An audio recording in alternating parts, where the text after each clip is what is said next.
네, 계속해서 더불어민주당으로 갑니다. 대선 결과 어떻게 분석하고 계신지, 그리고 이후 대응 방안들 어떻게 마련하고 있는지. 김성환 더불어민주당 원내수석 부대표셨는데 비대위가 되면서 그 자리는 계속 역할을 하시는지도 궁금합니다. 김성환 의원님 나와 계시죠? 네, 안녕하세요. 김성환입니다. 네, 그거 먼저 여쭤봐야 되겠네요. 그 윤호중 원내대표가 비대위원장을 하시는 거죠? 그렇습니다. 그럼 원내대표단은 지금 어떻게 자리를 계속 일단은 가지고 계시는 건가요?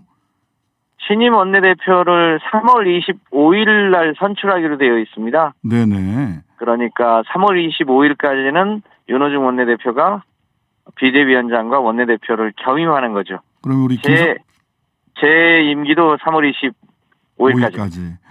그러면 그 언론마다 조금 분석이 다르던데 윤호중 비대위원장님은 원내대표로서 비대위원장직을 맡고 계신 건지, 아니면 원내대표는 3월 25일 날 따로 뽑더라도 윤호중 비대위원장 체계로 지방선거를 쭉 그 체계로 돌파를 하는 건지에 대해서 좀 해석이 분분하더라고요.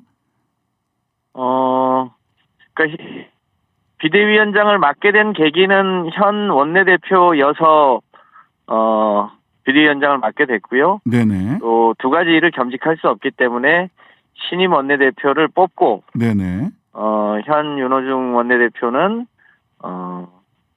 지방선거를 치르고 8월 네. 정기 이제 전당대회 때 이제 새로운 지도부를 선출할 때까지 비대위원장을 맡게 됩니다. 그러면 지방선거는 윤호중 비대위원장 체제로 지방선거를 돌파를 하시는 이런 기본적인 계획이시네요. 오늘까지의 계획은. 그렇습니다. 네. 지금 가장 최근에 나온 뉴스라 먼저 여쭤봤고요. 자, 5년 만에 정권 교체 상황을 맞이했습니다. 지금 이런 상황, 패인이라고 해야 될까요? 패인을 뭐라고 당에서는 분석하고 계시나요? 아무래도 문재인 정부의 여러 가지 정책 중에 저희가 이제 잘못 알려진 것도 있고 실제로 좀 잘못한 것도 있습니다만 정권 교체 여론이 상대적으로 더 높았잖아요. 네. 저희가 이제 그것을 인물론이든 여러 가지 정책을 통해서 더 나은 정책을 통해서 그거를 넘어섰어야 되는데 정권 교체를 넘어서지 못한 게 저희의 패배의 원인이죠. 예. 구도 정권 교체라고 하는 기본 프레임, 국민의힘 쪽에서 얘기했던 기본 프레임을 돌파하지 못했다. 자, 이게 이미 이 패배한 팀에 이런 거 여쭤보는 게 좀 그렇긴 한데 벌써 언론에서 이런저런 말들이 많이 나와서 여쭤보겠습니다. 대선 기간 동안 좀 입지를 넓힌 이재명계와 전통적인 민주당 지지층을 기반으로 한 친문계가 노선 달리하면서 민주당 내에서 책임 공방이 벌어지지 않겠느냐라는 그 예측성 기사도 나와 있습니다. 어떻습니까? 지금 당내 분위기, 책임 공방, 원인은 규명해야 되긴 할 텐데 어떻습니까? 어제도 그렇고 오늘 후보가 해단식 때 본인의 부족함으로 선거가 패배한 거다. 민주당과 지지자분들의 탓이 아니다라고 거듭 밝혔잖아요. 네네. 이제 그런 차원에서 일단 수정을 하되, 다만 우리가 무엇을 잘못했는지 앞으로 어떻게 해야 될지에 대해서는 무슨 개파 탓이 아니라 신중하게 좀 복귀해 보고, 또 국민의 민심이 어디에 있는지 어떻게 해야 될 건지 계획을 잘 세우는 건 또 필요한 과제라고 할 수 있죠. 네네. 자, 서울 지역 얘기를 조금 해봐야 될 것 같은데요. 우리 김성환 의원님 계신 노원은 이재명 후보가 승리를 하기는 했지만 전통적으로 그 강남, 서초, 송파에서 윤석열 후보가 많이 나올 거다, 이것도 예측이 가능했는데 마포, 동대문 등 민주당 강세 지역에서도 이재명 후보가 졌단 말이죠. 네. 서울시장 선거까지를 놓고 보면 이거 어떻게 분석을 해야 됩니까? 그러니까 지난 4.7 재보궐선거에 비하면 그때는 평균 한 17% 정도씩 대패했잖아요. 네. 그것에 비하면 많이 나아지긴 했습니다만 저희 노원 지역도 보면 아파트 지역에서 좀 더 격차가 줄어들고 네. 일반 주택 지역에서 오히려 표가 더 많이 나오는 현상들을 보면 네. 아무래도 여전히 이 부동산 정책의 영향이 이번 대선에도 4.7 보궐선거만큼은 아니지만 네. 일정하게 미치고 있다 이렇게 보여집니다. 네, 네. 부동산 민심이 여전히 좀 차가운 민심이 있었다. 자, 거대 야당이 됐습니다. 예. 이 여소야대 정국에서 그 윤석열 후보는 통합 뭐 이런 걸 얘기를 했지만 그 여당 야당 가릴 거 없이 부정부패는 일소하겠다 이런 말씀도 하셨어요. 여소야대 정국에서 이 기본적으로 이 거대 야당으로서 어떤 기본적인 원칙을 가지고 윤석열 정부와 관계를 맺어 나갈지 이런 부분들은 좀 뭐 개인적 견해라도 좀 말씀을 좀 해주셨으면 좋겠습니다. 뭐 다소 원론적일 수 있겠습니다만 윤석열 정부가 우리 국민들의 삶이나 민생과 관련해서 합리적이고 현명한 정책을 편다면 얼마든지 함께하고 또 지원하고 이래야 된다고 생각합니다. 네. 그런데 여전히 이번 선거 과정에서도 확인이 됐습니다만 윤석열 후보의 부인의 주가 조작 사건이라든지 또 여전히 해결되지 않은 본인과 그 장모와 관련된 여러 가지 사건들이 소위 검찰의 제 식구 감싸기 등 때문에 잘 해결되지 않은 우리 사회의 일종의 특권과 기득권이 남아 있잖아요. 예.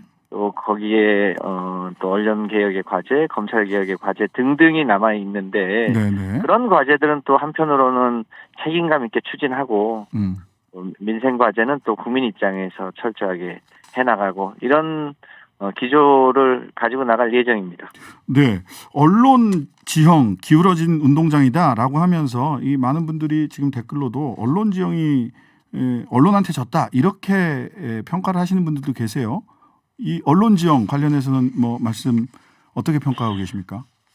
지금 국회 언론특위가 작동이 되다가 선거 때문에 또 잠시 멈춰 있습니다만 우리 사회의 언론은 특히 이제 보수 언론은 이게 소위 이 사주의 자본 권력과 밀접하게 연결되어 있으면서 그 언론사의 일종의 언론의 자유가 사주로부터 보호받지 못하는 문제가 있어서 생기는 문제라고 보여집니다.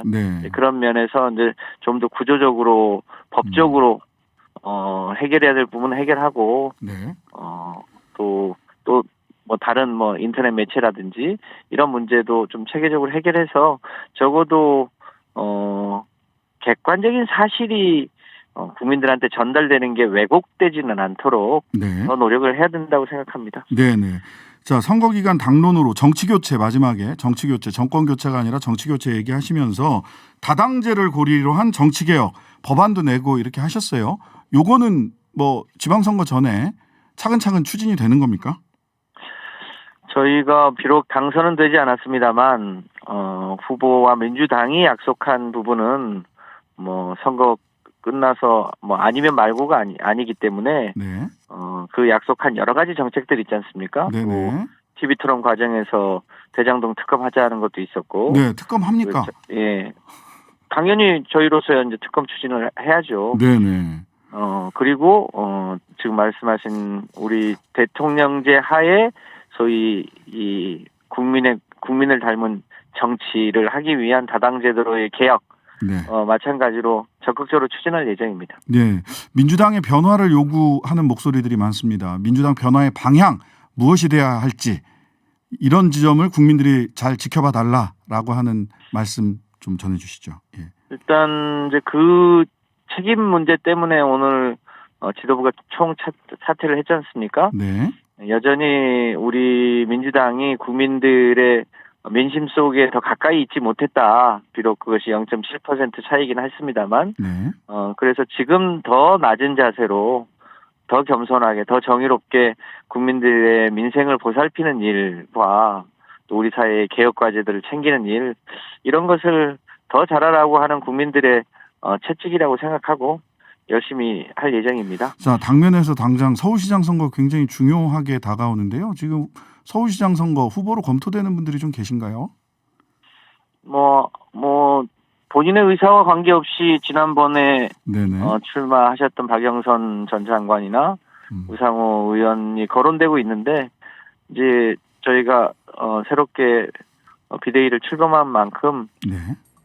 빠른 속도로 그 각 지역의 광역단체장 후보들 혹은 기초 시군구 의원들이 이 경쟁력 있는 후보들이 네네. 선출될 수 있도록 곧바로 챙겨나갈 예정입니다. 네. 더불어민주당 김성환 의원이었습니다.